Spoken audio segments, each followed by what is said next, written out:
VOA has the latest hits, interviews with the artists, and we are glad to take your requests.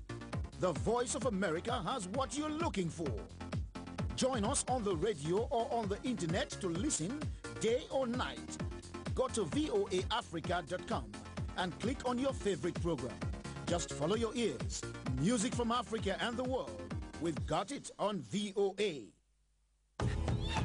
What's happening, Africa? This is Jackson Kungani in Washington with my girl Nadia Sami. You're listening to Upfront. Je m'appelle Fatoumata Amadou Sango, je viens du Mali et vous êtes en train de regarder Upfront. How do we create networks amongst our own countries, economic blocks, so that we can become our own customers, our own consumers? I think we have to move forward. The youth are not represented. Young African leaders, move forward. My name is Diana Mukundwa, and I'm on the Upfront of the Voice of America. Upfront, Voice of America. You have to look my eyes. Vuvuzela, Bafana, we gotta make this happen. All the way to waiting for Barack Obama. Music, interviews, analysis on issues that affect young people, young professionals on the African continent. This is how we do it every Wednesday on the Voice of America. All right. Need a little straight talk? Want to make sense of the world around you? Ask a question. Hear what others have to say? If so, Voice of America has a variety of talk shows for you. Lifestyle, health, politics, youth, sports. We have it all. Tune into our discussion shows on the radio, TV, or the internet. They examine a wide variety of issues and world events not always covered by other media. VOA.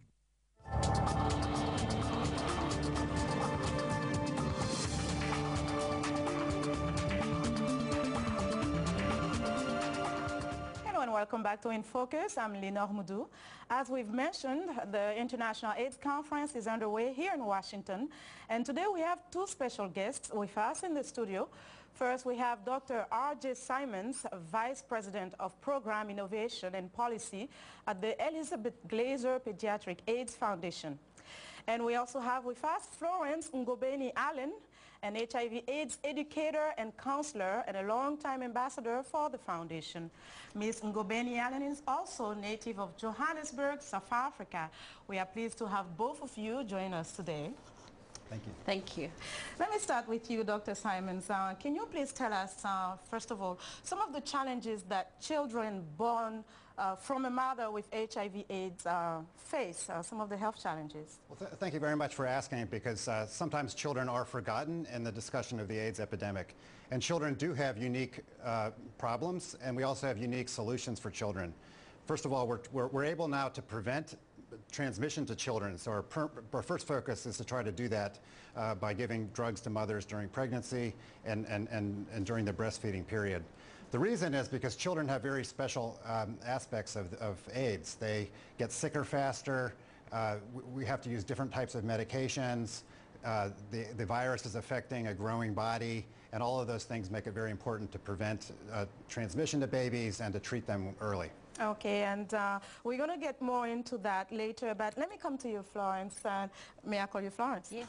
Great. And you are HIV positive, and in 1996, actually, you had a baby who passed away, unfortunately, after 5 months. Can you tell us about this experience? Well, thank you for having me. Thank you, Leah. Yes, about 1996, I had a lovely daughter called Nomtunzi, and she was very sick, coughing and continuously coughing. So I took her to the doctor, and at the clinic, they tested her for HIV, and that's how I found out I was HIV positive. Ever since then, it's been a struggle, but also there's been a lot that has been achieved through my struggle with HIV/AIDS. She was lost at 5 months old. That's really, really terrible. Now, Dr. Simons, an experience like Florence's experience, what does it teach us? It teaches us in terms of the need for testing pregnant women. Does it mean that all pregnant women should get tested? Yeah, the only way that we're going to be able to stop babies from becoming infected is by identifying as early as possible the mothers who have HIV infection when they're pregnant. So by identifying mothers and helping them to adjust to their illness, explaining what is necessary to keep the child from becoming infected, that's the key to being able to stop transmission to their children. Now tell us about some of the treatments that are used or the specific treatment that is used to prevent mother-to-child transmission. What is available out there? Yes, the main approach that we have is to provide antiretroviral drugs. These are the drugs that people with HIV infection can take in order to treat their infection and to stay healthy.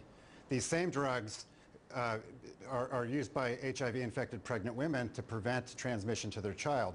So not only can the drugs help the mothers to stay healthy, but the same drugs taken at the same time can help their children from becoming infected. And not just during pregnancy and delivery, but also during the breastfeeding period where children continue to be at risk.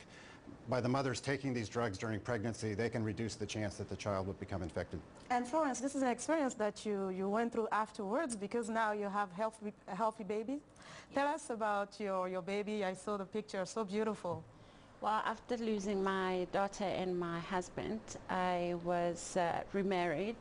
And 10 years later, after I had lost my daughter, we were blessed with a baby boy who's turning 6 this Wednesday, who's HIV negative because of the drugs that Dr. Simmons is talking about. And we were blessed again 18 months ago with another boy. So I've got 2 lovely boys who've tested HIV negative.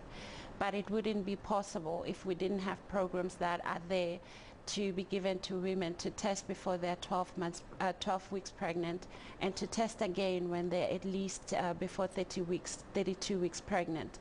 Because during that time, if they're infected, they get infected, there's a more likelihood that they can pass the virus to their baby.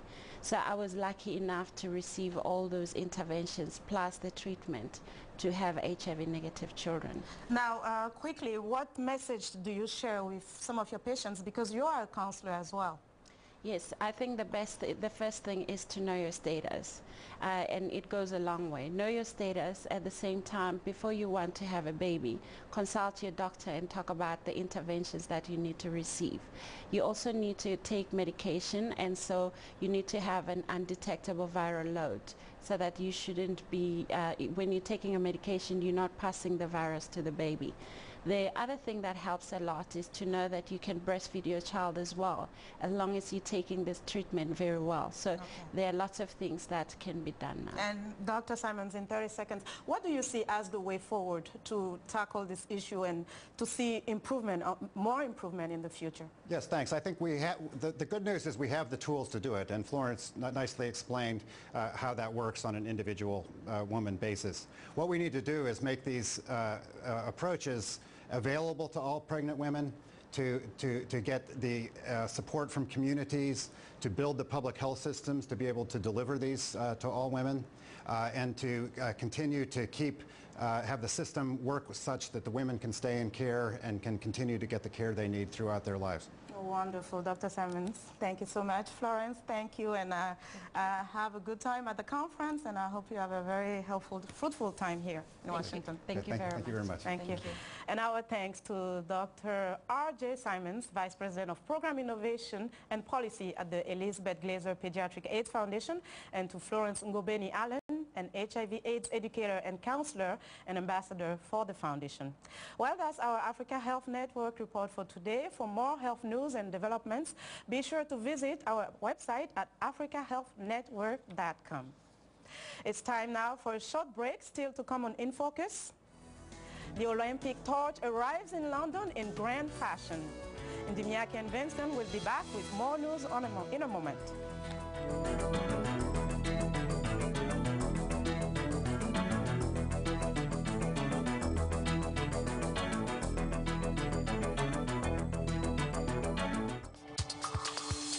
Whether you live in Somalia, Senegal, Nigeria, or Zimbabwe, from every corner of sub-Saharan Africa, turn to us for information and experts to help you improve health and life for you and your family.